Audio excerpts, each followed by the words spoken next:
जय शिवराय मित्रांनो अतिशय महत्त्वाचा अपडेट आहे मित्रांनो। 25% अग्रिमचा पीक विमा वाटप होण्याकरता सुरुवात झालेली आहे। या नव पीक विमा कंपनीच्या माध्यमातून याचं वाटप होणार आहे। तर 27 जिल्ह्याच्या शेतकऱ्यांच्या खात्यावर हे पैसे जमा होण्याकरता सुरुवात झालेली आहे मित्रांनो। 2768 कोटी 12 लाखाचा 25% अग्रिमचा पीक विमा या नव कंपनीला देण्यात आलेले आहे। या कंपनीच्या माध्यमातून वाटप होण्याकरता सुरुवात झालेली आहे। तर मित्रांनो, भारतीय जनरल इन्शुरन्स कंपनी आहे, त्यानंतर ओरिएंटल कंपनी आहे, HDFC कंपनी आहे, त्यानंतर ICICI लोबार्ड कंपनी आहे, जनरल इन्शुरन्स कंपनी आहे, SBI कंपनी आहे, रिलायन्स कंपनी आहे, युनायटेड कंपनी आहे आणि त्यानंतर सोला मंडळ या कंपनीच्या माध्यमातून या शेतकऱ्यांच्या खात्यावर 27 जिल्ह्यात 25% अग्रिमचा पीक विमा वाटप होणार आहे। आणि याच्या संदर्भात काही महत्त्वाचा अपडेट आहे मित्रांनो। त्यापूर्वी चॅनलवर नवीन असाल तर चॅनलला सबस्क्राइब करून घ्या आणि बेल बटन ऑन करा, असेच अपडेट आपल्याला पाहायला मिळतील। तर शेतकरी मित्रांनो, शेतकरी मोठ्या प्रतीक्षेत होते। त्यामध्ये जळगावचा ओरिएंटल युनायटेड कंपनीच्या माध्यमातून जळगावचा पीक विमा सल्लागार समितीच्या माध्यमातून स्थगिती देण्यात आली होती। याचं सुद्धा लवकरच वाटप होणार आहे, याची सुद्धा पूर्तता करण्यात आलेली आहे। तर अहमदनगर या जिल्ह्यातील शेतकऱ्यांच्या खात्यावर 25% अग्रिमचा पीक विमा जमा होण्याकरता सुरुवात झालेली आहे। सोलापूर, सातारा, सांगलीचा सुद्धा 25% अग्रिमचा पीक विमा वाटप होण्याकरता सुरुवात झालेली आहे। भारतीय विमा कंपनीच्या माध्यमातून बुलढाणा, सांगली, बीड, सातारा जवळपास 6,37,000 शेतकऱ्यांच्या खात्यावर पैसे टाकण्याचं काम सुरू करण्यात आलेले आहे। HDFC कंपनीच्या माध्यमातून सुद्धा 4,61,000 हिंगोली जिल्ह्याचा पीक विमाच्या शेतकऱ्यांनी तक्रारी केल्या होत्या।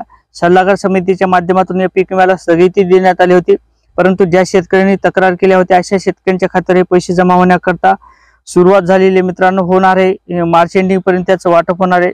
तर अकोला जिल्ह्यात त्याचं वाटप होण्याकरता सुरुवात झालेली आहे। 52 मंडळाच्या शेतकऱ्यांच्या खात्यावर हे पैसे जमा होण्याकरता सुरुवात झालेली आहे। उर्वरित शेतकऱ्यांच्या सुद्धा लवकरच याचं वाटप होणार आहे। धुळे, पुणे, धाराशिव या जिल्ह्यात सुद्धा शेतकऱ्यांच्या खात्यावर हे पैसे जमा होण्याकरता सुरुवात झालेली आहे।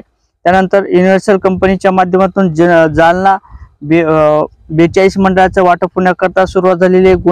गोंदिया, कोल्हापूर या जिल्ह्यात सुद्धा याचं वाटप होणार आहे। याच्या प्रकारे याची सुद्धा माहिती आलेली आहे आणि शेतकऱ्यांच्या खात्यावर याचं सुद्धा वाटप होणार आहे। तर मित्रांनो, ICICI लोबार्ड कंपनीच्या माध्यमातून परभणी जिल्ह्यात 219 कोटीचं वाटप करण्यात आलेले आहे। तर वर्धा आणि नागपूर या जिल्ह्यात सुद्धा लवकरच याचं वाटप होणार आहे। SBI मध्ये पीक विमा कंपनीच्या माध्यमातून SBI मध्ये लातूरचाच विभाग घेतलेला होता आणि सांगली लातूर जिल्हा आहे त्यामध्ये सल्लागार समितीच्या माध्यमातून हे पीक विमा फेटाळण्यात आला होता आणि याचं सुद्धा याचं लवकरच वाटप होईल अशा प्रकारे यांच्या माध्यमातून सांगण्यात आलेले। तर रिलायन्स जनरल इन्शुरन्स कंपनीच्या माध्यमातून यवतमाळ आणि अमरावती, गडचिरोली या भागात सुद्धा 25% अग्रिमचा पीक विमा वाटप करण्यात आला होता आणि सल्लागार समितीच्या माध्यमातून याला काही प्रमाणात स्थगिती देण्यात आली होती। यवतमाळच्या ज्या शेतकऱ्यांनी तक्रार केल्या होत्या अशा शेतकऱ्यांच्या खात्यावर पैसे जमा होण्याकरता सुरुवात करण्यात आली होती। हजाराच्या आधी शेतकऱ्यांच्या खात्यावर पैसे जमा झाले होते आणि उर्वरित शेतकऱ्यांना सुद्धा याचं वाटप होणार आहे।